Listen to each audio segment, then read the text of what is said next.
Hello, everyone, and welcome to the IGN UK podcast. I am Rory Powers, and today I am joined by Joe Screbbles. I'm podcasting entirely in VR. He's actually wearing a VR headset right now. I've already clarified this. This is visual gags in an audio medium. There's a video of this. Knocking out. Well, yeah. I don't know how many people actually I genuinely can't see where the microphone is, so if I sound really far away, then it's because I'm in another world. And with no context, we have Sheriff Alysia. Also on the podcast. Okay, some context. She's donning a sheriff's hat. I have a sheriff's hat. I'm going to speak in this accent for the entirety of the podcast. You sound like a robot gone wrong. To all of my relatives in the States, this is horrible. Would you like look to like hear? it in virtual reality. See, we just got a Westworld care package, which is why she's wearing a hat. And I have a whip. I have an Indiana Jones whip. So without further ado, let's whip this podcast into place. How scary is it? I think I hit the light. Literally nearly took faces off. Well, anyway, welcome to the podcast. Now, this is our big VR podcast. Not meaning that it's going to be in VR, but we are one of the people who actually got a PSVR headset into the office this week. And we've pretty much been playing it nonstop. I think at any given moment, there's been someone in the studio on the VR headset. Yeah, whenever someone's actually wanted to come into the studio to film something, like properly, they have to throw someone out of whatever virtual world they're currently. I love like people who are trying to come in here to do their job, and people are like, "Oh, you can't? I'm playing Job Simulator on VR," which is an actual game that we have been playing this week. So we got a number of games on the PlayStation VR. We're very lucky. We are very lucky, and we really enjoyed most of them. So let's kick things off with one of my personal favorites. The headliner. The headliner, which I think everyone's been really excited about, which is Batman VR. Yeah, so we all played it, right? We've all finished it as well, haven't we? We all finished it, yeah. We're not going to spoil it. It's weird because you kind of think of a game and a franchise like Batman, and you think of VR, and initially, I was kind of wondering how they're going to make an actual narrative or a storyline around the game where you can't really move from one place to another like that fluidly. And I think the game did it fantastically. I think it did it really well. Absolutely. No, I think it was a really, really good example of designing a game for VR and specifically looking at the limitations of VR. You can't. Normally, when you think of the Arkham games, because it's Batman Arkham VR, you were swooping around Arkham City, sorts of fight scenes. There's no actual Batmaning in a flying Batman dropkick kind of way. It's very much the detective side of Batman. Well, that's but the that side works so well. Well, that's the side Rocksteady never really dug into. Is the fact that you were there were a couple of investigation scenes, but there wasn't much. But that to just goes to show you how these different mediums are going to change the development of games altogether. Because detective scenes in a open world Batman game would be incredibly boring. I think that would be the little bits depending on how they're handled. But the thing that basically my major feeling coming out of it, apart from the general awe of all that stuff, like the opening scene, which we've talked about a lot before. Yeah. Having played it at Gamescom, is you go down and you go in a secret lift down into the Batcave. You put on your gauntlets, you get all your equipment. It feels incredible. It does feel incredible when they raise that mirror up and as your head moves, Batman's head moves. Yeah. And of course, I think we all probably went, "I'm Batman." Absolutely. We immediately started Gangnam styling, making Batman. Gav did the little teapot dance. He did. Can we talk about the massive elephant in the room, or should I say dinosaur, of there is a T-Rex in the Batcave? I'm pretty sure there are T-Rexes in other Batcaves. I think that's a reference. Really? I'm sure there are T-Rexes in Batcaves. Right? Because that was too weird. It was so weird. I thought maybe it was just Rocksteady wanting to... So basically, when you're in the Batcave, there's an area behind you that you can teleport to, that if you look up, there's a gigantic T-Rex who's yawning above your face, so you just get a mouthful of fangs in your eyeballs. Refuse to look at. I was so scared. You get very scared by VR. I mean, we can go into that a little bit later. We are but going to go into Jesus that a little Christ, I've never known anyone to be so scared of anything. I mean, I was playing Until Dawn, but we'll get to that later. To finish my point, apart from those moments of awe that you get in Batman are sort of one-time only things. You're never going to feel that way really again. Yeah. You'll get the sense of this is cool, but it's never going to be shit, I'm Batman. That's really cool. But the detective scenes, for me, are the most interesting bit for what we do next with this stuff. They really illuminate to me that being in an environment, being able to interact with stuff, being able to pick things up and understand them. Imagine an escape the room puzzle in VR. Absolutely. Imagine like, or the game's The Room on iOS, that kind of game where you've got intricate little puzzles that require looking around from different angles and understanding something spatially. Like, that stuff could be incredible. It's quite funny because, like, typically that's quite a tedious mechanic in a lot of games. Like, I know in a lot of Resident Evil games, you like pick up an object and you have like the rotate the object with the joysticks, and maybe there'll be a little hidden box or a little hole you can poke to open up a secret compartment. And that's always kind of boring. You're like, okay, just give me the object and let me like move on. But with this, you almost want to examine everything. And like when you're in Wayne Manor, as we were talking about, you can pick up postcards and read on the back of them. You can use your little, it's kind of like a scanner that does a lot of different things, but you can also use it as like a UV scanner as well. So the Riddler, Joker's like hidden notes everywhere, which you can like pick up on the back of items. But that's what's so brilliant about this. This is massively like a replayable Batman experience in that you like, I didn't even realize how many secrets there were. There are so many. Yeah, there's a lot. So many. Like, this is very much it's not a watered down version of what you'd expect on console. It's like a beefed up experience specifically designed for VR with all the bells and whistles of everything that you can expect from the Rocksteady games in this amazing environment when you are literally inside it. Like, the bit where there's this bit where you have to reach and take the bat mask and you have to pull it onto your face. And that bit where you just saw it becoming, it was absolutely amazing. Genuinely felt like Batman. One of my favourite things as well is how much attention to detail it requires from the developers, like to the point where just to see what it was like in the morgue scene, which I won't go into particularly on a story level, but there's a scene in a morgue. There's always a scene in a morgue in a detective thing. The operating tables, I got on the floor and started looking underneath them. And they've properly textured, like everything about them. They are full 3D objects, like they feel real. Because I was like, it's just going to be white boxed under there. Because no one's enough of a nerd except me to get on their knees and go, what's under this operating table?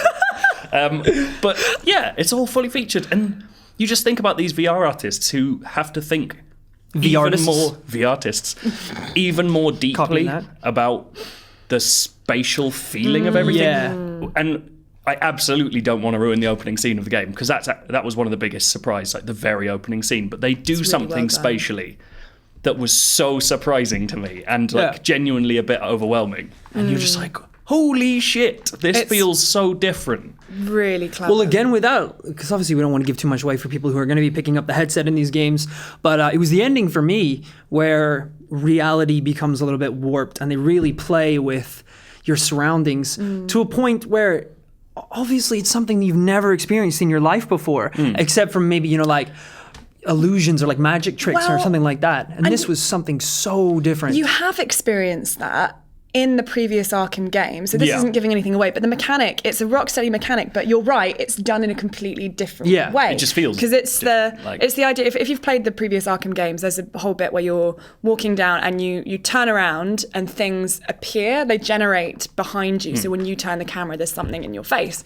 and when you're playing that with a peripheral and a screen, it makes you jump, but you're still separated from it. But that classic Rocksteady mechanic they put into Batman Arkham VR, and because it's actually genuinely all up in your grill, it's terrifying. It's really scary. Because it just generates in your face. It's like, it's amazingly done. It makes such humdrum actions really scary and exciting as well. Like there's a bit where you are just uncovering 3 sort of windows, and you know there's going to be something behind them. Jesus Christ, it scared me so much. It's so freakish just watching Batman's hand trembling as you're like, even Batman's scared. This is the weirdest thing about Arkham VR is it posits a Batman who is firstly shit at everything, secondly incurably curious about the most boring thing, like he's picking up coffee cups and looking under them the whole time. Like it's Batman after like some sort of minor mental event. I just love it. Like it really reminds me of like Lego Batman.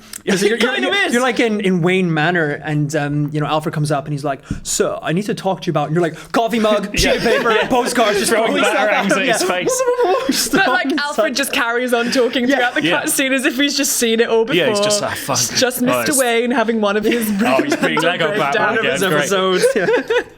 So funny. The thing, I think our review of it was tough but fair. Like I think I was a bit more positive about it than Dan Stapleton, who reviewed it for us. But it is a game that illuminates where the gaps in virtual reality lie as well. Like there are certain things, like You can't do Batman action. You can't do driving, because like this is all stuff that would probably make you immediately throw up. So what it illuminates is that VR can be both completely awe-inspiring and incredible and bring to life stuff in a way that you've never seen before. Yeah. But at the same time, it's very clear immediately what you just cannot do. There are certain things that will never work. And that's kind of the challenge I think people are going to find, which is how do you work within those limitations, but equally create a compelling storyline. And I think Batman did it just enough that I kind of accepted the limitations and they didn't have an impact on how much I was enjoying the story. That's it. It's about counterweighting enough. Because I've played other VR experiences where I've been like, that's cool, but what's the point in an experience if I don't have much interaction in it? Which we're going to get onto. And I think Batman does, basically. But what Dan was highlighting in his review is the idea that you can't fight as Batman. That was one of like really key parts of him, because he was like, that's who the Batman is to me. It's kind of like the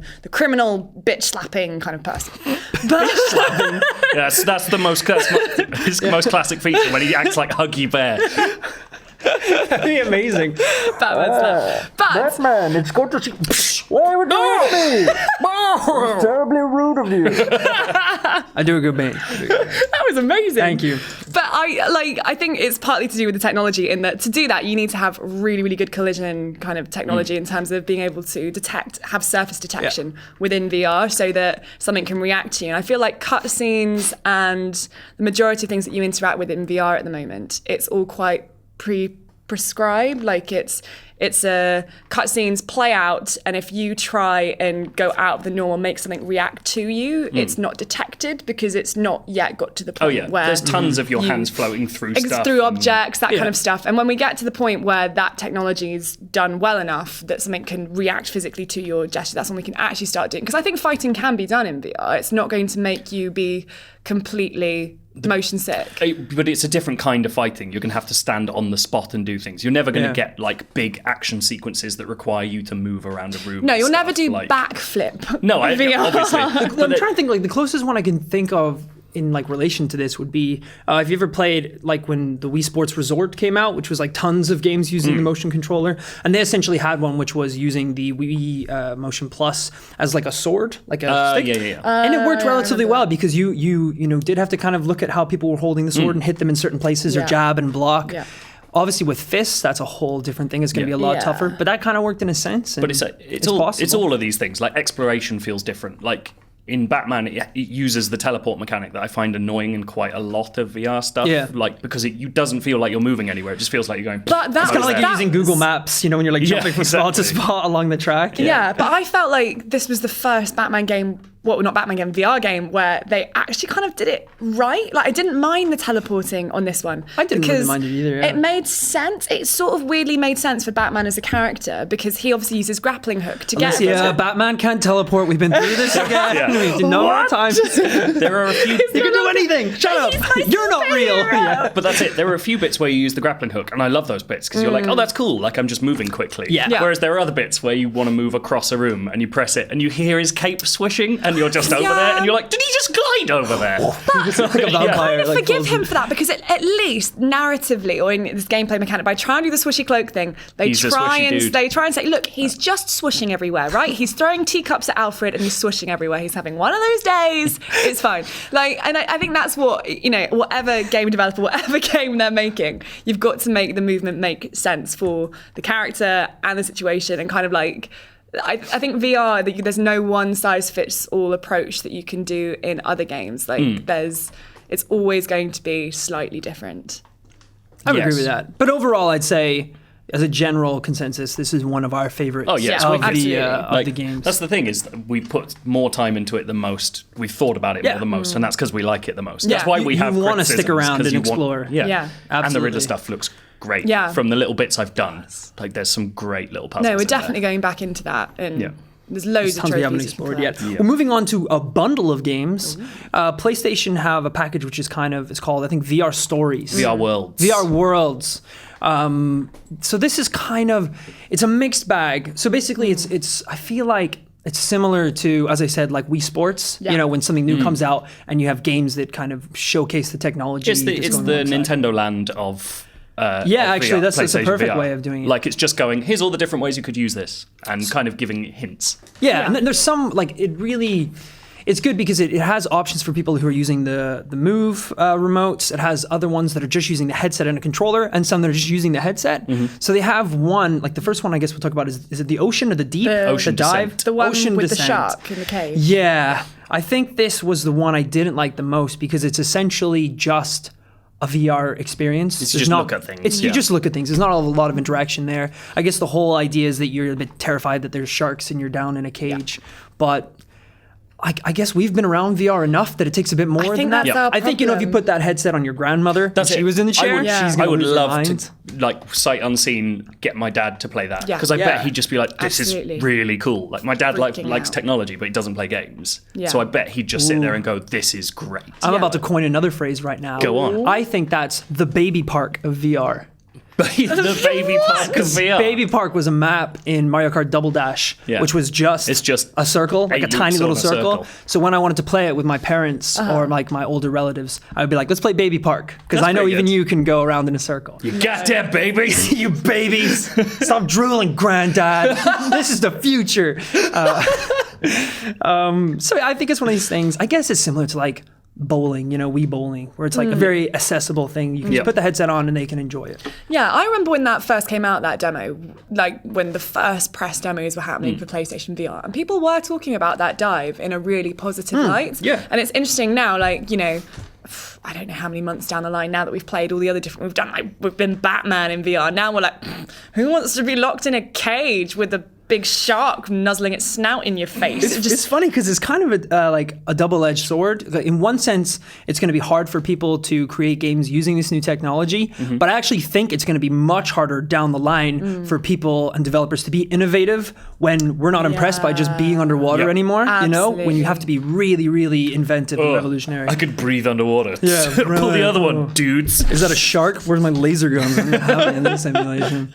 So I guess that was one of the weaker ones. Yeah. I also played one, I don't know if you guys did, called the London Heist. I played some of the London Heist, but the Move controllers failed on me, so I had to stop. But Yeah, mine were a bit jittery at times. Yeah, I really like that one. I really like that one as well. That's actually one of the best VR experiences that I've had, which is interesting that that's just in the demo pack. Yeah. For like, Did you get to the escape bit on the highway? yeah, I in the car? completed it. Oh, How my good is God. that? So basically, there's this massive motorway chase, so good. and it's like, it's great, first of all, because you're driving in the UK, it's set in London, Yeah. so you're sat in the passenger You seat can't on even the do right side of the UK road. accent. This is so funny. I really wanted you to do your southern accent while you were talking about that. You're sitting on the right Driving side. in no, why did you bring it up? in your mechanical cowboy. Jesus. Oh God. So basically, the narrative is kind of like a London heist, stealing a ruby or a diamond or whatever it is from like planning to finish till Yes. the inevitable double crossing and And then the some white interrogation. boy's bird gets nabbed, and you've Okay, got you're to saying gets- I'm bad at accents. That sounds exactly like What's every like company a I've ever met. What's which like is a zero. UK gangster version of like getting like plugged or like or Blapsed. slugged. Blapsed. He got blapsed. Get murked. But it's brilliant because there's like it's the little details, I guess. So in that highway scene, why are we calling it highway? What is this, you're America? wearing your dumb hat. Because I'm wearing my cowboy hat. When you're on the motorway, there's this kind of this like section where the guy's just talking to you. So it's almost like a cutscene, but you can obviously move around and you can like change the radio station And you throw cans at his face. and he just carries on driving. I mean, again, one of the bad sides of VR, he doesn't respond to you, being the worst passenger It's not a bad side. in the world. Because this is the problem: is if you're breaking immersion, that's your fault, really. Like if you're not Yeah. acting along, then that is kind of your That's a deal. good point. But it does invite you to act along, actually, course, the yeah, London yeah. heist, because there's another bit where you're sat in a pub and The bit with the cigar and the lighter. bit with the cigar and the lighter. I was literally, so at the beginning, you're sat in the pub by yourself and all that's in front of you is an ashtray, a cigar and a lighter. And so you pick it up and then you like flick the lighter and you light your cigar. And then the guy comes in and is just talking to you. But the whole time you've got this lit cigar and you're like, I'm a mafia boss. Unless you're- and you start like lifting the cigar to your face. And then there's this mechanic where if you lift it to your face, your character takes a really deep breath, and when you put it back, smoke appears. And That's I found cool. myself going, It was so funny because At the same I did the exact time. same thing where it's like I lit the cigar and then put it to my face and I was like kind of joking about. So I was like, oh yeah, that's good. And then dropped it. And then I like exhaled, and then the game like smoke came out of me, and I was like, "What the fuck was that?" I was like, am I really in this? Whereas have I gone too far? Absolutely. In mine, I just kept lighting the cigar, and then he hands you this big wad of notes. I tried to light them. Like he was talking to me, and he like does this big imposing lean over the table to tell you a little something about something, and I'm just standing there with this big stack of notes, just holding a lighter under. I don't give a shit about your money, Mickey. I tried to light his tie when it was leaning over the thing, and I was like, "This would be amazing if it works." It would be so funny if it just game overed you because you just set him on fire. That would be hilarious. Wouldn't that be the ultimate mafia thing to do? Just set your boss on fire. I was just totally immersed, getting into character. But the highway scene you're talking about is kind of you get ambushed by cars and bikes, and he's like, "All right, take him out." So he hands you like a mini Uzi, and there's magazines in the glove compartment. It's like Uncharted, those chase scenes in Uncharted. Yeah. I mean, it's a popular, like it's a lot of games. Obviously, when it's in VR, it's a whole nother experience. Because as soon as I got the gun, no one had showed up yet. And I like to do this when I'm playing VR. If there's a chair nearby, if I'm sitting in the game, I'll want to sit in real life as well. Yes. So I knew there's a chair behind me, so I sat down, and I'm kind of looking around, and I'm in this car, and I'm holding an Uzi. And the first thing I do is just lean my head out the window and go, yeah! I was like firing rounds into the sky. Like bad guys in RoboCop. It's like the stuff that you would always want to do when you have a gun, like be like a badass. Never give Rory a gun. I think that's a standard rule we've all understood since first meeting Rory. I don't think you need to clarify that. But it's one of these weird things, because I had it in this game as well, where, you know, when you're playing, usually when you have this in a video game, you're kind of like waiting, and you know there's rounds, you know, there's cues when the bikes will appear at certain points, and I was like kind of sitting there waiting for them to come in front of me, and I was like, hang on a minute, this is VR. So I like swapped the gun to my other hand and just leaned out the window and looked back behind me, and you could see them coming around the back. And I was looking down the side of the car, like firing before they even got to us. And that just like, so it's cool. little things like that just absolutely blow my mind. It was insane. Yeah. Absolutely. And like, it's just so well done. And a lot of people, I think, have said, VR and gaming, it's not necessarily going to work. Like, it's massively a gimmick. And I think these kind of games, and we'll get onto so many more of them that like we're going to go into loads of them coming up, but all these games that we've played have made me go, no, absolutely. That's people being completely cynical. Like, these are some of the best gaming experiences I've ever had in like over 2 decades of gaming. And the fact that headset is so accessible, you know, that it's so easy to just plug in and play compared to some of the other headsets. I think that's I could see this really being like in every household that has a PlayStation. I think it requires it needs to be a little less expensive. Like if you're thinking about that's 350 quid. And then shit, really? Yeah. Take it. Podcast over. And like every game is 20 quid, 30 quid. Like, the expense. Again, we are super lucky that we have gotten access to all this stuff. Absolutely. But then equally, this, you know, you're saying, yes, it is very, very expensive. And it's ironic that PSVR is one of the most affordable headsets on the market. But like, if you look at in terms of the technology that the PSVR packs versus and like the experience that you get versus what we've looked at on the Oculus and the Vive, I would say that the PSVR is far more comfortable for a start, just in terms of headset design. I totally agree. Because it holds all the weight around the crown of your head, basically, and then dangles the screen in front of you. Yeah. Whereas other ones, like the Rift, it's very front heavy, so the headset actually pushes into your nose and it's really uncomfortable, it gets really hot.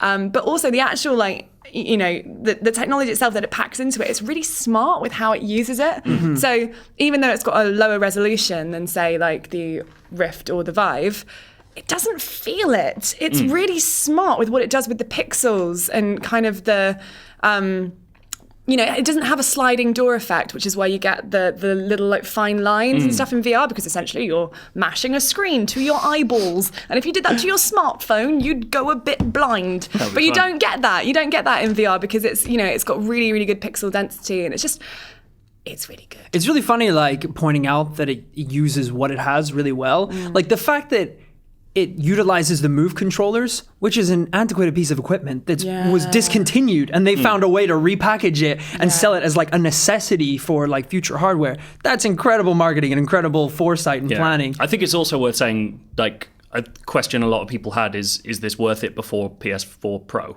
Right. And we're playing it on old hardware, and it works fine. That's so true. I'm sure it will be brilliant on PS4 Pro. I'm sure it will run better, but we've run into no actual problems with it like this, which I'm really surprised by. Like, I expected some games to be I did get one crash yesterday. What? Yeah, I got one single crash. I was right in the middle of delivering a pizza. Getting around there, it was a whole ordeal. Let's speed through other stories. We're being slow. Did you guys do any of the other stories? Danger Ball, rubbish. Danger Ball, it was trash. It's Pong with your head. Yeah, it's basically, you just look where you want the paddle to be. There's a luge one, which is kind of interesting. You're going down a hill on a sort of plank and try not to run into cars. It's quite scary.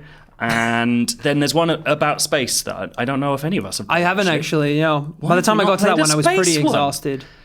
I was a little bit worried that was going to be more of the experience side as well, more than an actual interactive one. But who knows? So stories, again, I'd say that London Heist one was one of my favorite. Damn it, Worlds.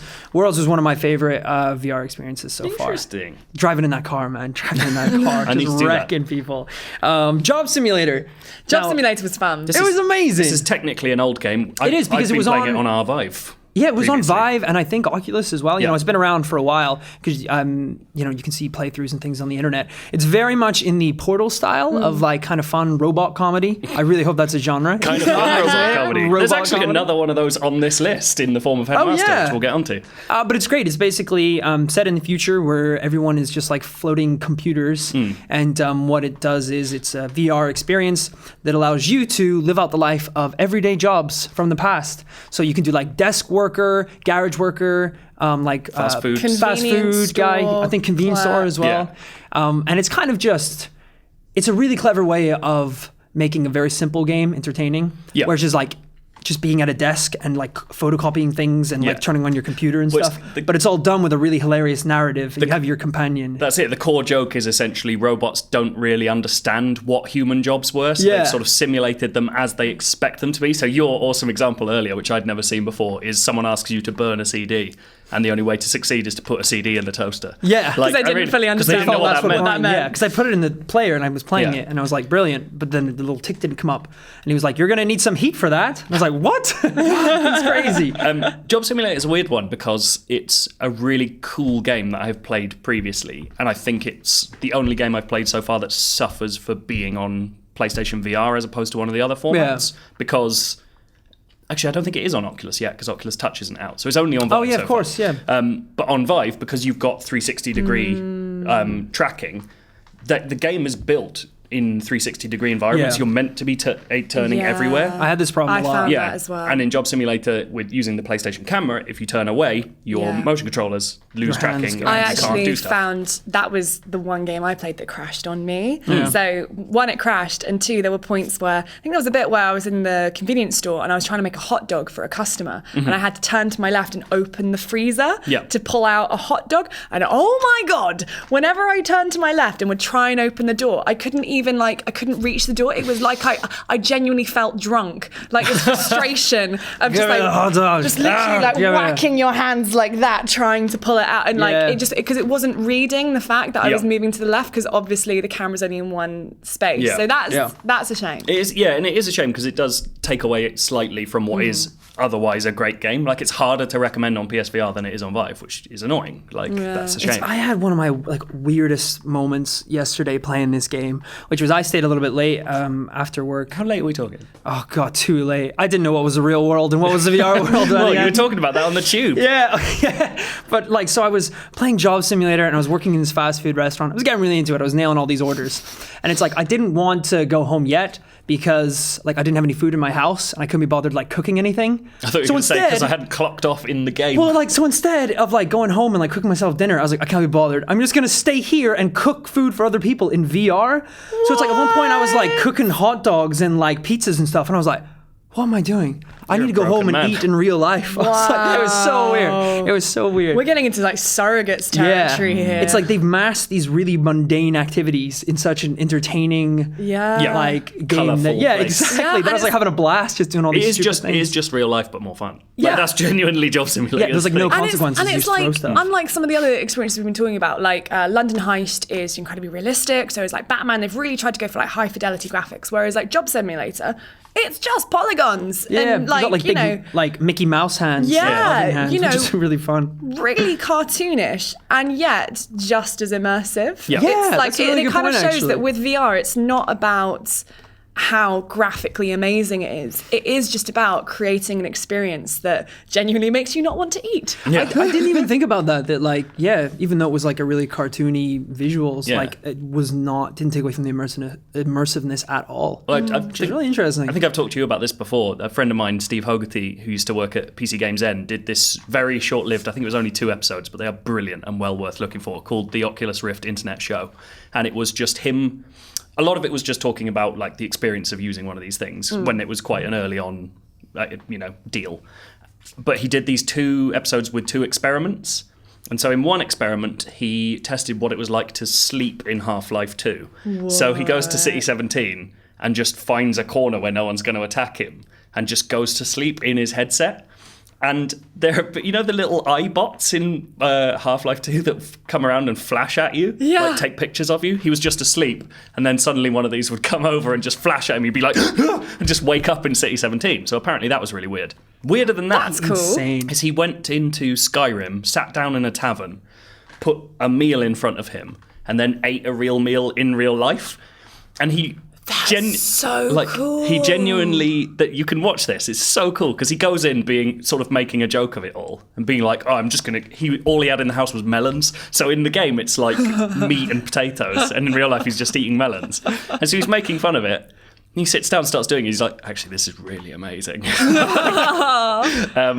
really melons for everyone. Yeah. But it's all about tricking the senses. It goes back to the cigar of, taking the deep breath in, going, and then the smoke appearing in real life. Like just the sense of, that's, you have your sight, or whether it's like hearing or if it's like touch, when you have that extra level of, he was using taste, just if you can mirror as much as possible what you're doing in VR, it's amazing. Or like getting into character, like there's a bit where you get tortured, and like just for the joke of it, I was like sitting there and I was swaying slightly from side to side, like pretending to be a person who was a bit woozy after just being punched in the face, and suddenly it made it feel really, really real, and I stopped doing it because I got a bit scared because he had a blowtorch. There is a bit, it's like, again, I don't want to go into too much detail, but in one of these games where I essentially got stabbed in the chest, and it happened so quickly that like my body was kind of reacted as if it did happen in like a way I've never felt before. Like it's because it was just like one of these things where it's like, oh, for goodness, and then it's like happens, and I was like, and I like felt like cold in my chest, and I was like, what was that? It was like a really weird experience. It was like, absolutely insane. Sorry. Well, there's the same thing in the kitchen demo, which was the were you going to say the same thing? I wasn't, but that's... But like the Resident Evil, way before we heard about like Resident Evil 7 and stuff, like this was a early precursor to that, and you're tied to It'll be a chair. demo for the first time publicly available as a demo. Will when it? PSVR comes out. Amazing! That's a great idea. Highly recommend going to check it out. Although not if you're of the faint-hearted, because it's absolutely terrifying. But there's this bit where you're stabbed in the leg, and genuinely, even though there's nothing attached to your leg, it's not like your leg is wearing a virtual reality headset. Your leg is in real life. It's only your face that's in VR. But like as soon as you're Which means if stabbed, you get stabbed in the face, you're fucked.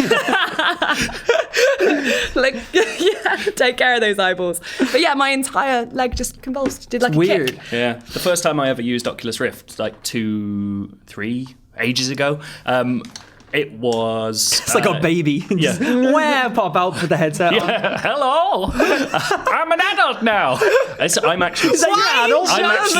I'm actually still a baby, and you're in my VR experience. Whoa, all right, Truman Show. All right. Oh, I should tell Everyone's you about, robots. I should tell you about the Elon Musk thing after this. Yes. This is so funny. But the first time I ever used Oculus Rift, I was playing Strike Suit Zero, and that involves you sitting down in a cockpit. I was playing standing up. I looked down, saw my character's legs, and fell backwards because my body just went, "What is going on?" Because your body was like, you should be sitting down. Why are you not? Yeah, this That's doesn't make amazing. sense. Cognitive dissonance. And yeah, it was really cool. That's I enjoyed really that. cool. Tell your Elon Musk story. Yeah. Oh, the Elon Musk one. It's just kind of come out that he kind of strongly believes in the simulation hypothesis, which is that essentially the Matrix does exist, and we've all been like programmed to believe this reality as our own existence, but it's not actually true. And then there was like loads of stuff that came out about it because they were talking about it, I think it's Silicon Valley, and there's this amazing quote from someone out there that actually said that in Silicon Valley, there's 2 tech billionaires who've gone so far as to secretly engage scientists to work on breaking us out of the simulation. Oh. How insane is that? Yes. Where do you start? Wait, I was just about to say, where do you even begin with that? Just taking hammers to all the walls. Yeah, like, that's insane. I'm gonna break the 4th wall. I don't know where it is. It was actually a really interesting theory because I think it came from it was a comparison to video games, whereas a lot of video games to save CPU, what they'll do is everything that's you can focus on in a player's sight, that's what's rendered at full resolution, and then everything else kind of drops lower, so it's like a basic It's like whenever map. you look in the distance in a game, outside a window, it always looks shit outside exactly, because it only And has you to can process sometimes see what the you can. trees kind of bursting into life from the distance. But apparently, if this is true or not, when light isn't perceived up close, it's shown as waves. But if you actually, when it's examined up close by humans, it's shown as particles. And the whole theory is that the simulation would take way too much CPU to process the particles at all times, so it has to just form waves when we're not looking directly at them. Madness. Wait, now we're getting into the point now where we're talking about virtual reality, which is a reality in supposedly, if we're talking about this is constructed reality. This is like Inception in real life. This is the idea. Elon Musk has said it's entirely possible that we are multiple levels into what if the thing that created us is in a VR headset? Whoa. You know what the coolest thing was? What? If that actually is true, then that means that there's no consequences to anything I do. Well, look, that means that those scientists. Rory with a Zuzi. Get the whip back. Get the whip. I just walk into a spa and just go, right, I'm running this store now. Hot dogs, hot dogs, hot dogs. Ketchup. Squirting it everywhere. No, it means that those scientists were programmed to question the reality. Isn't that weird? Because then they would have been created to question the creation. Well, they were just given free will. Or that. Are we not just questioning I feel like we're getting God? off topic a little bit here. Yeah, right. Back to Until Dawn Rush of Blood. Until Dawn Rush of Blood. I didn't play this one because I like not being Value insane. sanity. I think almost all of us disliked it, basically, but not because it's a bad game. Let's give an example of what Until Dawn Rush of Blood can do to a person, which is... Breach soundproof walls. Yeah. That's what it can do. Yeah. Screams were heard down through the office that sent multiple people running into the room, assuming that Alysia had died, or at least mauled herself.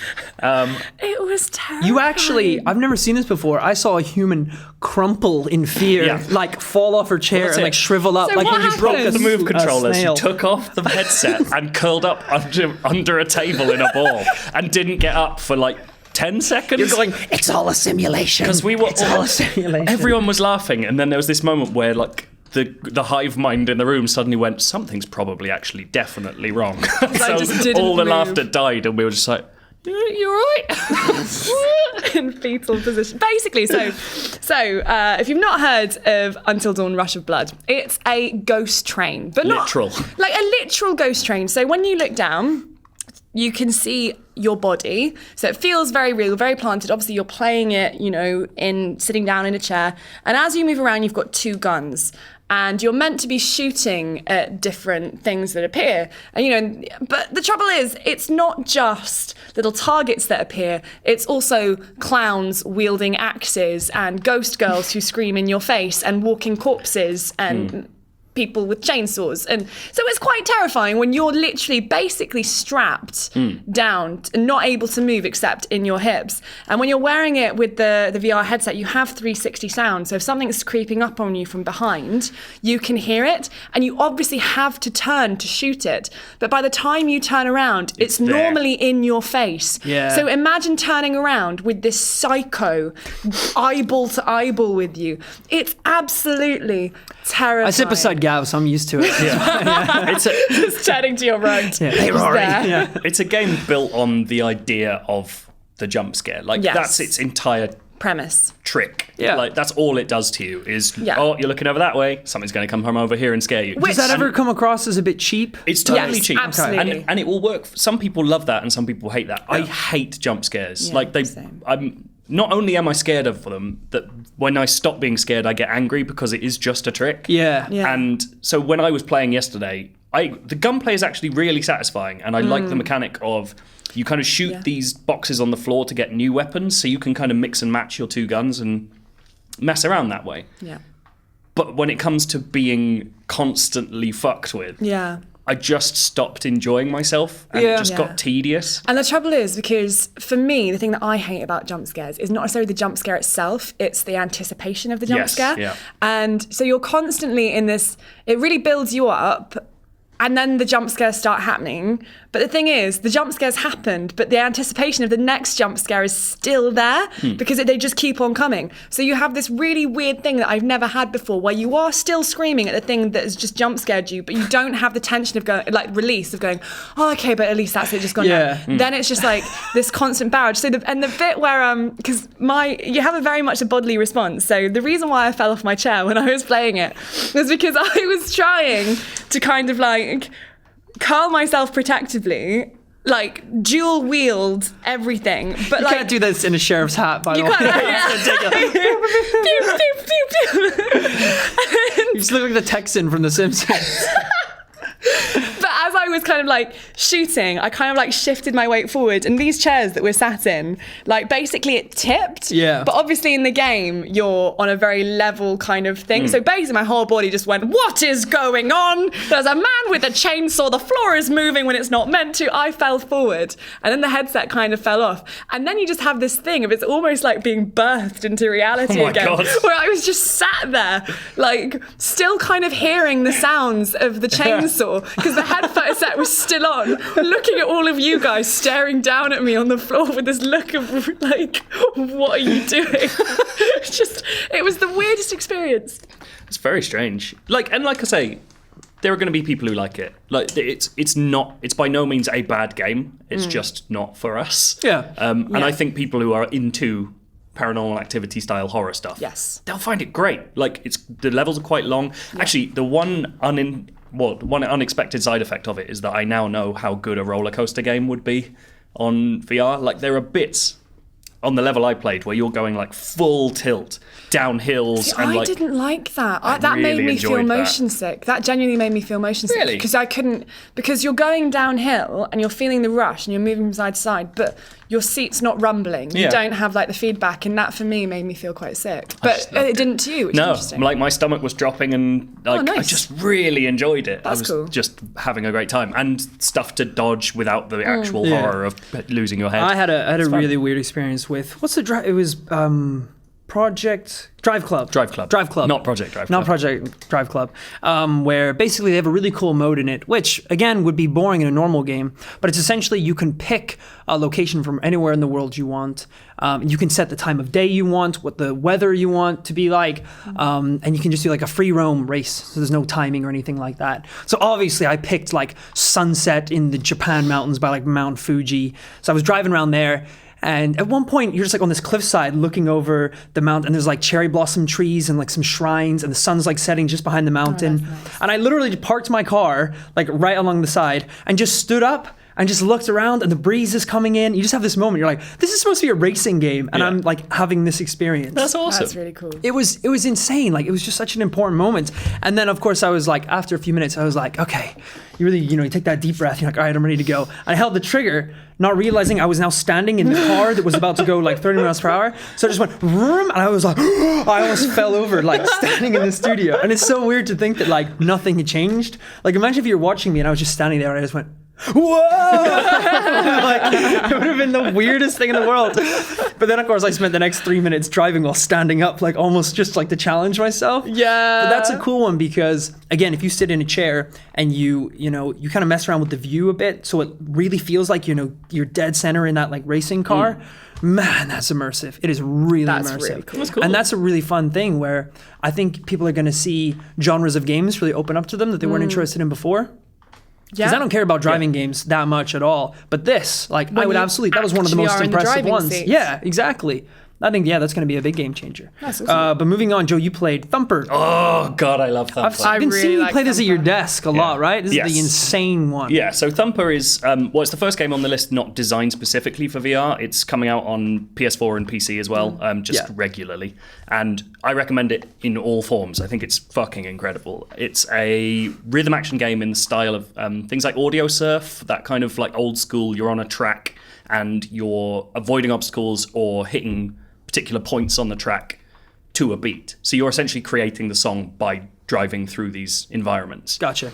The difference with Thumper is that, there are like people call things like rhythm heaven or rhythm action. They call this rhythm hell. The idea is it's overwhelmingly oppressive and weird. But I think their original tagline for the game was, "You are a space beetle driving towards an insane head from the future," and that is as good a synopsis of the game as you'll find. Beetle. You That's are amazing. a really cool looking chrome beetle. Beautiful beetle. Yeah, it looks incredible. I just thought you were like a race car. No, you're like a little beetle. Yeah. That's dope. You're speeding along these tracks that are building themselves through this like abstract hell where like weird tentacles are flying out the track and you can destroy them by doing certain moves. And then the end of every level, which can be like almost like 20 minutes of music, really intense, horrible music, like brilliant, don't get me wrong. It's like an orchestra, like conducted by Satan. It's incredible.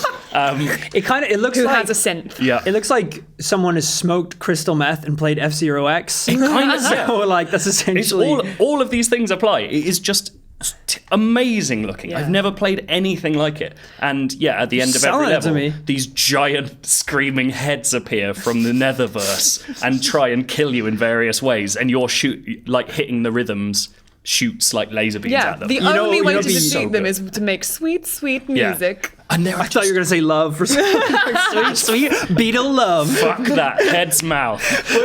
Wouldn't it be so great With if it your was beetle. like? Never mind. Wouldn't it be so great if it was like the Nintendo 3DS Face Invaders? So it's just like your dad and mom's face like rotating like in 3D, Shooting like lasers rah! into it. Yeah, shooting rays of disappointment. But it's a fantastic game by itself. Like I would have talked about this whatever we were doing.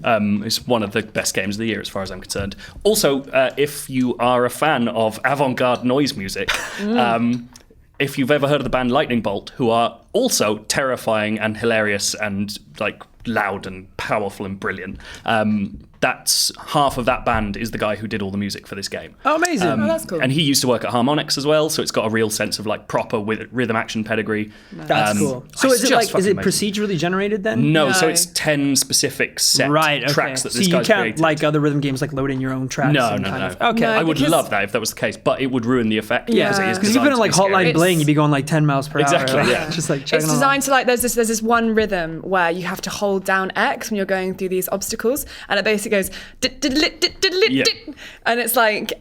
And the dits are created when you hit the obstacle, but obviously they're spaced out, designed in the level to be spaced at exactly the right point, Yeah. so it Gotcha. makes the dit as you go through, and that dit is in time with the background track. So it's So like satisfying. it's Gotta be really well satisfying. designed. There's this one rhythm. I was over lunch. I was playing World 4, and there's this one rhythm he uses motifs. This is my favorite thing: is you'll be playing and it's getting harder and harder and harder, but it will always return to the same sets of rhythms Oh, that or sounds tunes. amazing. Like it's beautifully orchestrated. And there's this one rhythm in World 4 which is something like dung, dung, dung, dung, dung, dung, dung. And every time it comes up, I'm just having the fucking time of my life because I've mastered that rhythm. Yeah. And it sounds incredible, and the reason it's happening is because of me. So it's satisfying mutually. Oh, I really want to play this now. It It's sounds great. so good. It's like so when you good. like have a really good solo in Guitar Hero and you feel like you can actually play Exactly. like you're a rock star, Yeah. like that kind of payoff, but with a true. really fun like It's a visual. really good game. stress relieving game. This is the weird thing: is you're the only person I've met who said it's satisfying or like therapeutic in some way. Yeah, what does that say about me? The don't know. Netherverse hellscape Exactly. is my way to relax. I find it really thrilling and really intense. I wouldn't say it's relaxing. Like after I finished a world, which can take like 20 minutes, I kind of stop and go to sleep. Whatever happens. See, I found it the opposite. I think it's because of that thing of the creating the rhythm and the music, and you do have to completely empty your mind to get it done because it's very reactive because the track appears in front of you as you're playing, and like sometimes it only gives you a split second to see the next obstacle. So you basically have to really it's almost like white noise in your head. Oh, it's pure like and Zen. All that exists is the track. Yeah. And like the rhythm, and then if you get it right and you don't make any mistakes, it's just I find it really therapeutic. No, that's true. Like, absolutely. If you nail it, it's incredible. But like, you wait till you get to World 4.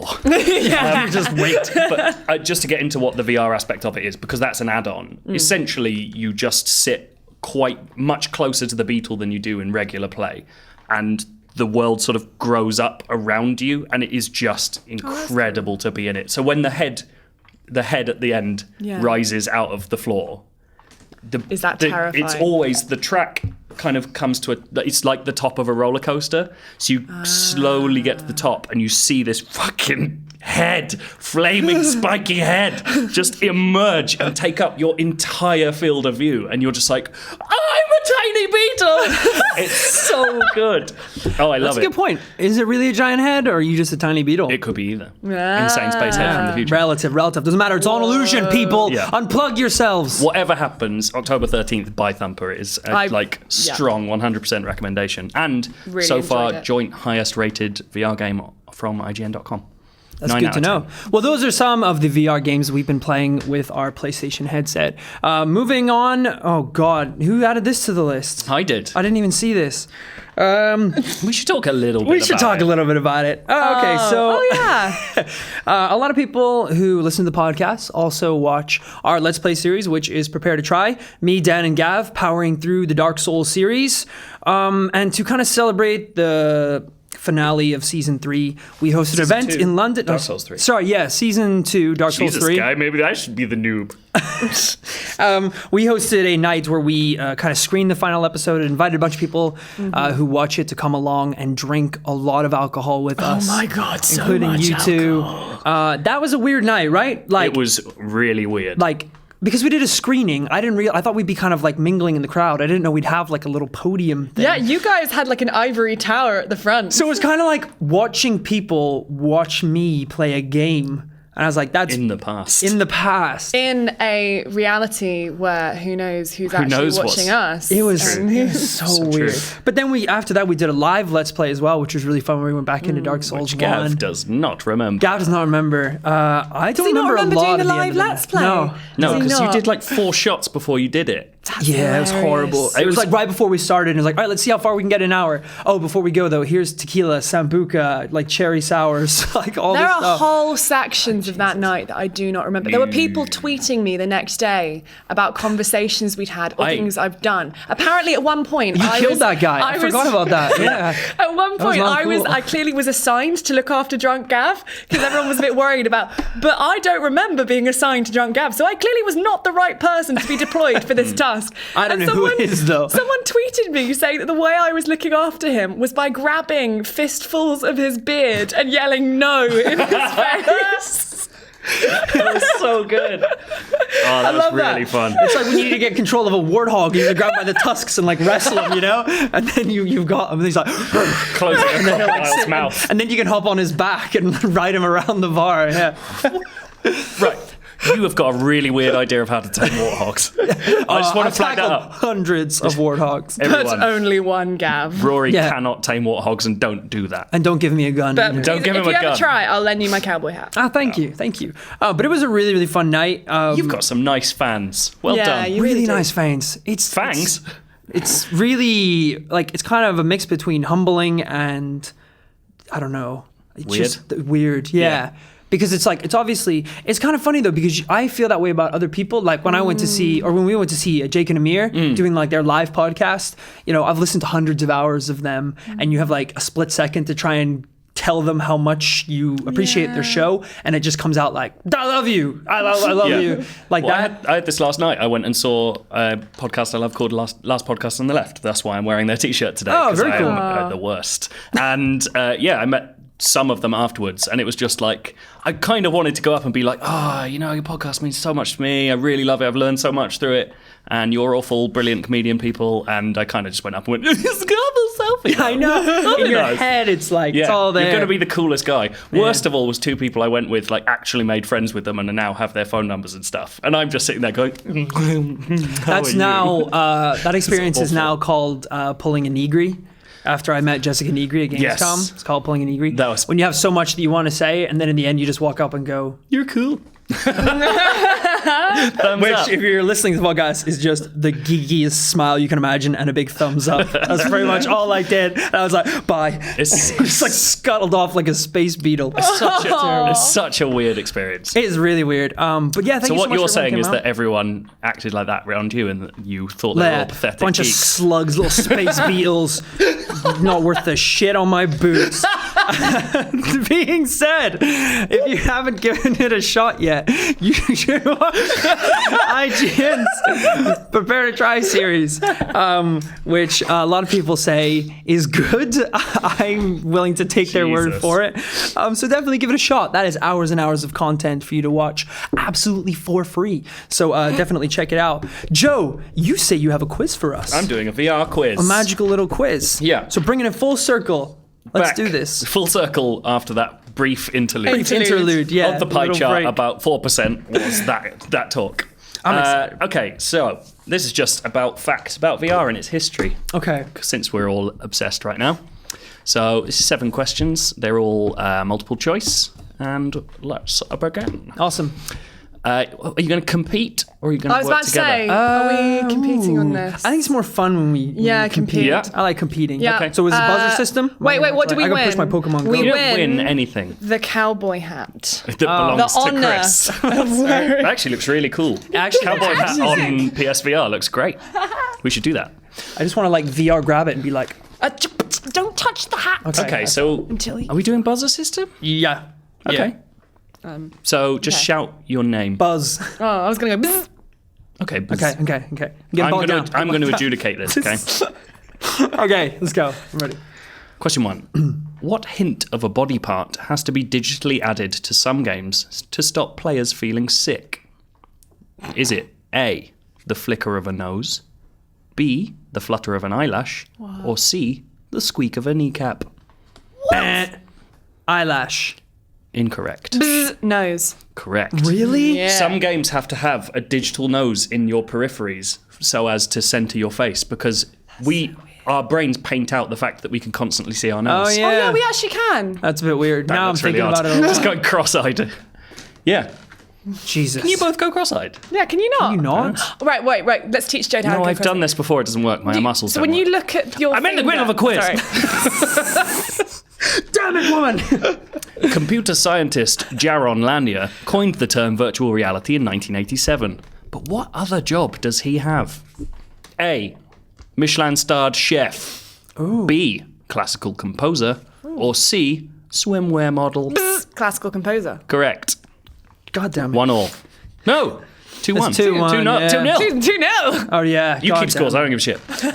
3. The first VR/AR setup was so imposing looking that it was called A, the Sword of Damocles. Wow. B, the Minotaur's Labyrinth. Or C, Richard Nixon's Guts.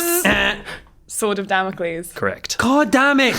I was going to say that one. It was, the headset for this setup was so heavy that it had to be suspended from the ceiling. So you had to kind of go under it and stick your face into it because it was freakish. And put a jack in the back of your head. Yeah. Yeah. And then you know Kung Fu. Question 4. Sega cancelled production of a VR headset in 1991 because it made people sick and have headaches. But why did Sega say But why did Sega say that they cancelled it? It's not going to be edited out, but I'm going to redo it anyway. A, it was, in quotes, too realistic.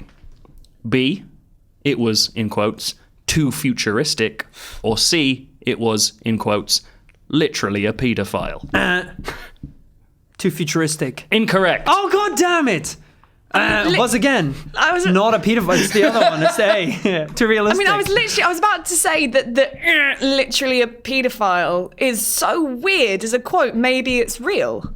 No, obviously it's I not. think they said the headset was, they created a pedophile by accident. I don't know. 1991 was a weird year. It spawned both of us. You know what? You could quite easily look through the pattern of these questions and realise that the third one is always a dumb joke. Oh, really? Squeak of a kneecap, a swimwear model, Richard Nixon's guts, or literally a paedophile. It's not like great. Professor Utonium added Chemical X to a VR headset and created like a Powerpuff pedophile. What a weird... Yeah, I don't know how we got to this weird. point. That's a point for me. So Well that's fine done, then. well Thank you. done. No, it's not a point for you. No, I got it. You both got got it it a second time. You can't buzz a second time. You got it I believe I incorrect. did. Look, I don't care. Question 5. Okay.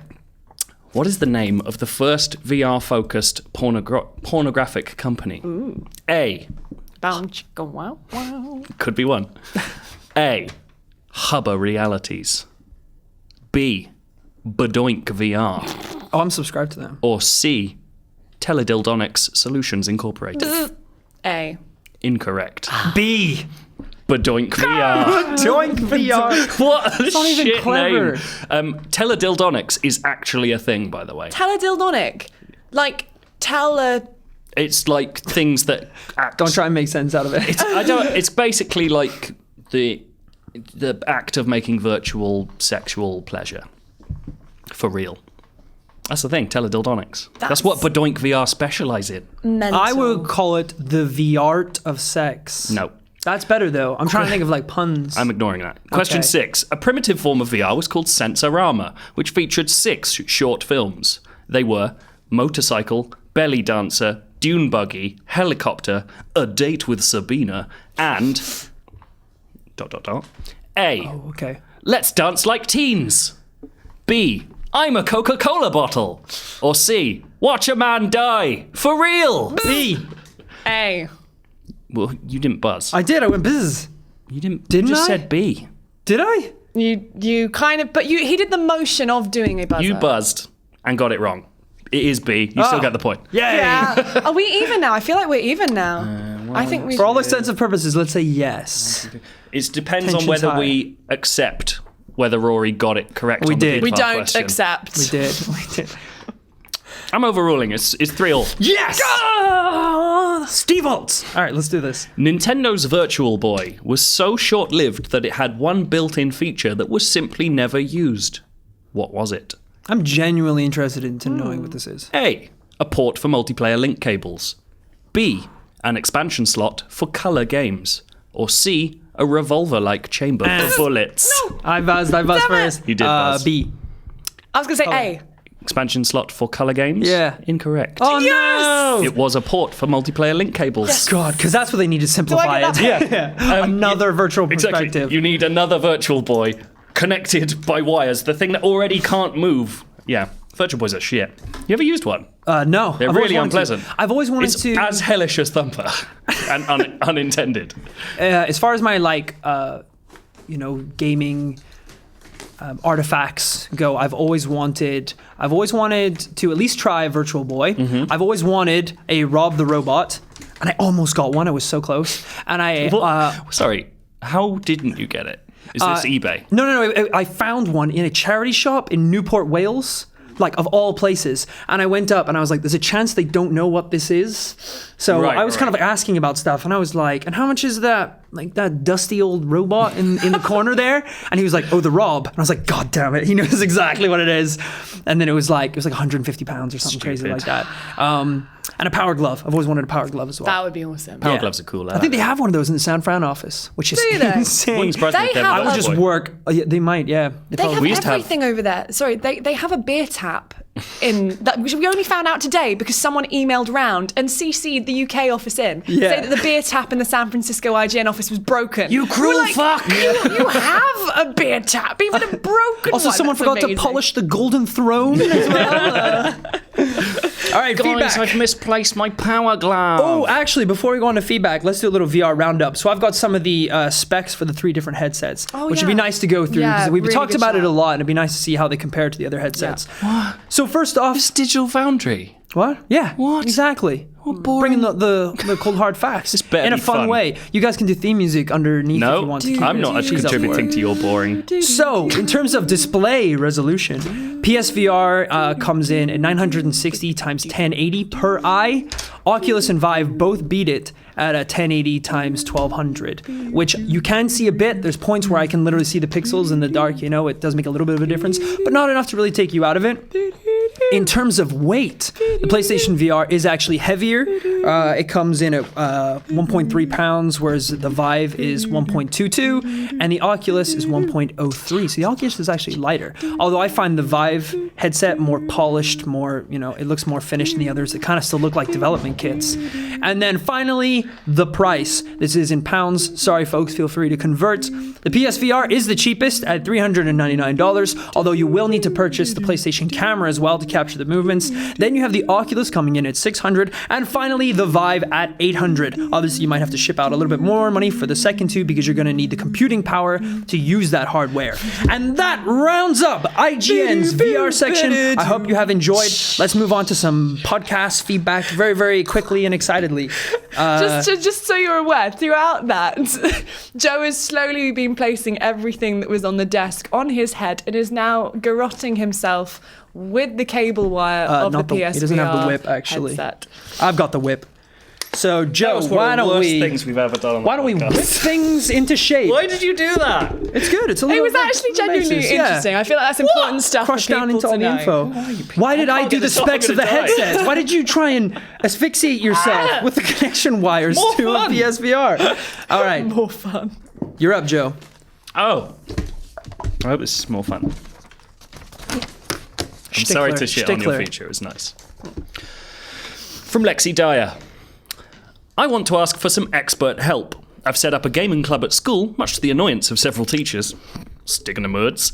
But need to get some more multiplayer games for the students to use that don't need us to connect to the internet. Can you suggest any good multiplayer games / games with multiplayer functions that I can use in Gaming Club? Now, here's an interesting thing. Lots of games on PS4 and Xbox One will not even function without the internet connected. Yeah. So, Does she know that? number one, Wii U. Yeah. That is multiplayer heaven. Yeah. I would recommend the game Spin the Bottle, but it has negative connotations that are unwarranted, but does require physical contact, so don't do that. Mario Kart, Yeah. brilliant. Yeah. Affordable Space Adventures, brilliant. Nintendo Land, fantastic, although it might cause fights. What else is amazing on Wii U? There's so many good multiplayer bits. And Super Mario Bros. Is a great Wii U game. Yeah. Multiplayer Yeah. game. In fact, New Super Mario Brothers and Super Mario World 3D. Yeah. Both brilliant. And for more short-scale experiences... Smash Brothers and Pokken Fighters. Yeah. I mean, Smash Bros. it's really hard to think of things on this current console generation. I can think of PlayStation 3 games that, you know, you could do local multiplayer on and split screen gaming. But like, there was a game this week even that it was announced that it wasn't doing split screen. For Honor. For Honor, yes. Dropped it. Which they've been saying for ages. They were like, that's a really It's a key vital feature. A key feature. For Honor's basically an up and coming samurai / is it Vikings? Vikings, Slash samurais, and Samurai. knights. Knights all fighting together. And yeah, and they've dropped split screen. And it just seems to be a thing that they're not doing anymore. But it's a shame because this sounds like a really worthwhile gaming club at a school. You want to get people all gaming together on one console. Mm-hmm. It's that kind of setup that this is damaging. If the console can be connected to the internet, but you don't want internet-connected games, so you can play them still, then I would recommend Towerfall, one of the best ever local multiplayer games, genuinely. Although it is violent, so maybe not. I don't know. Depends how young the kids are. I think you guys are forgetting about the greatest multiplayer game of all time, which on. is in fact Rocket League. Get your kids playing but it's Rocket not League. as good in split screen. It's fantastic in split It's screen. okay in They're split kids, they screen. have tiny little eyes. That's You true, know they what I can mean? see less. Yeah. Rocket League's amazing. Love Us in a Dangerous Space Time is incredible if you haven't played that. Absolutely. And another one, which we did a Let's Play on recently, is called Overcooked. Oh, and Overcooked is that's fantastic. amazing. Yeah. Overcooked. Oh, Stickball as well, which we played Yes. endlessly. There's a lot of little fun mini games. As Joe said, you might need the internet to download them or update them, but you can totally play them offline. So just unplug that router and disconnect from the Wi-Fi before you get started, and it should be fine. But basically, what we've just just done is solved all of Lexi Dyer's problems. Awesome. Yeah. Lexi, let us know how the gaming club goes and what the kids think of the games and what games she chose. How will she let us know, Alysia? She will send us an email at IGN_UKfeedback@IGN.com. Brilliant. Our next email says, I was playing an indie game called Aragami, which you should definitely check out. And a kid Not yet, who was... It's meant to be incredible. It's like cel-shaded Tenchu. Oh, that sounds amazing.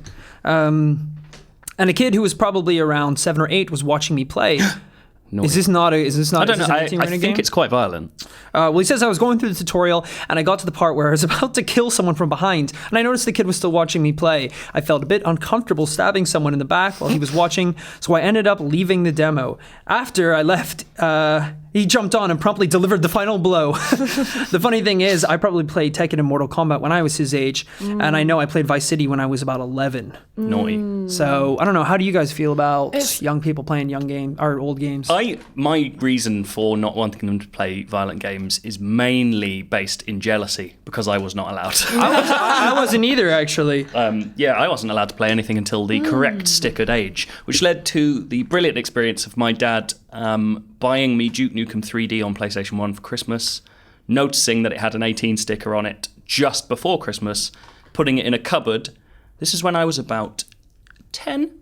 Putting it in a cupboard until I was actually 18 and then giving it to me. Oh, that's actually adorable. That 18 sticker was a crimson bullet hole through my dreams. I had the same thing with GoldenEye. Really? 007 GoldenEye. 15. But I think it was a 12, I believe. I thought it was a 15. No, I think it was Blood. I think it was a 12.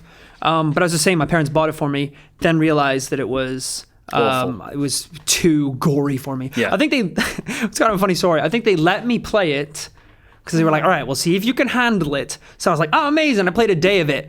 That night I had nightmares all night about shooting people and killing them. So they took it away from me. And then I got it like whenever I turned 12. Superb.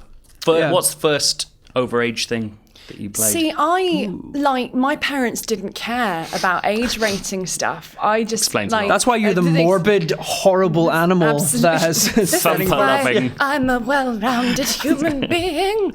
But Why was that a Jimmy Savile impression?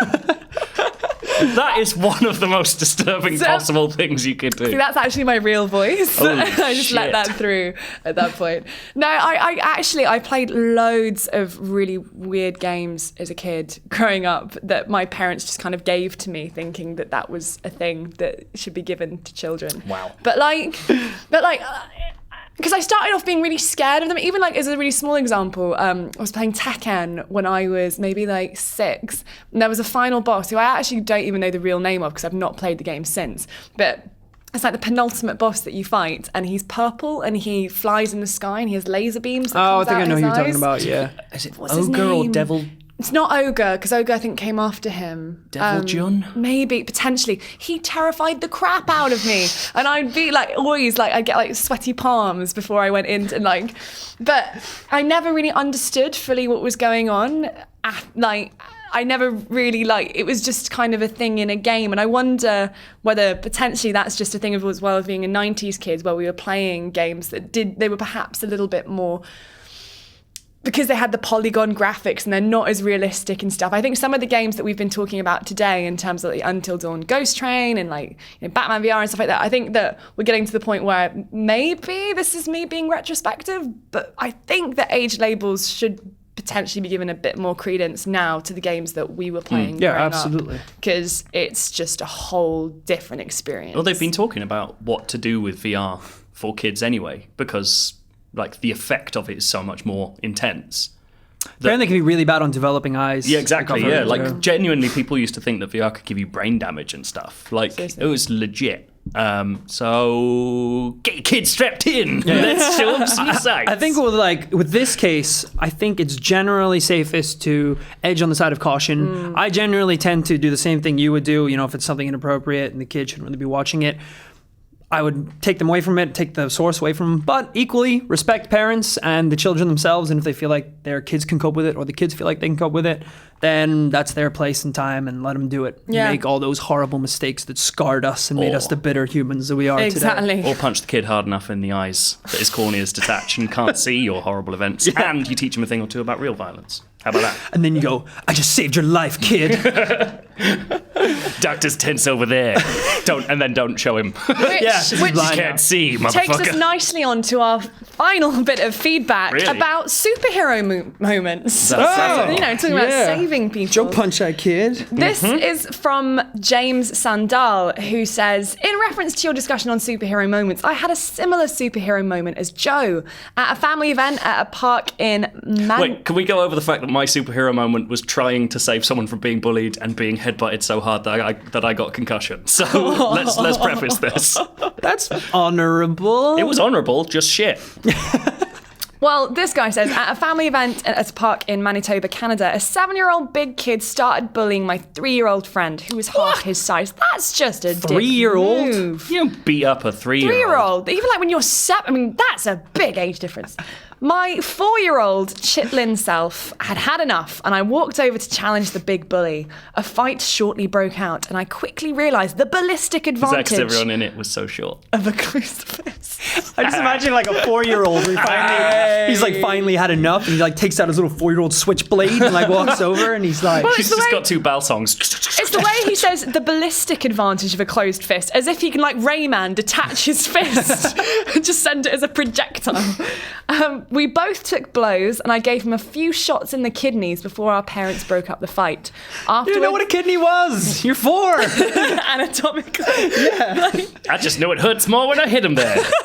I got him in his food stomach and a couple of times in the ear holes. It's like, you're a baby. You don't know anything. Why are you bullying this person I don't know. Who's doing a heroic Because it was me. action. I was the one beating the shit out of that In 3-year-old. Manitoba, Canada. This is in Canada. Afterwards, I earned the respect of my friends, parents, and a high five from my dad. A super That is day. noble. And like high five from dad at that age is like a medal from the For real. president. Wait a That's second. awesome. Can we just go back to the fact that Lexi Dyer has a superhero story in her email from earlier? And it's really, like, truly heroic. Yeah. Do you want right, let's go through Lexi's. Let's go back, because Lexi wrote in and deserves this. Not to take away from Captain Canada here. No, Captain Canada punched that was a some good kids. story. That was great. Wasn't that the gist of it? You punched a A 3-year-old? kid who was punching another kid with his ballistic detachable fists. That's Yeah. pretty cool. Lexi starts this by saying, while not as heroic as Gav's story, which, let's remind you, is about Gav drunkenly chasing after a guy and ripping his shirt off so he looks like a sexy vicar. So, this came to mind when I was listening.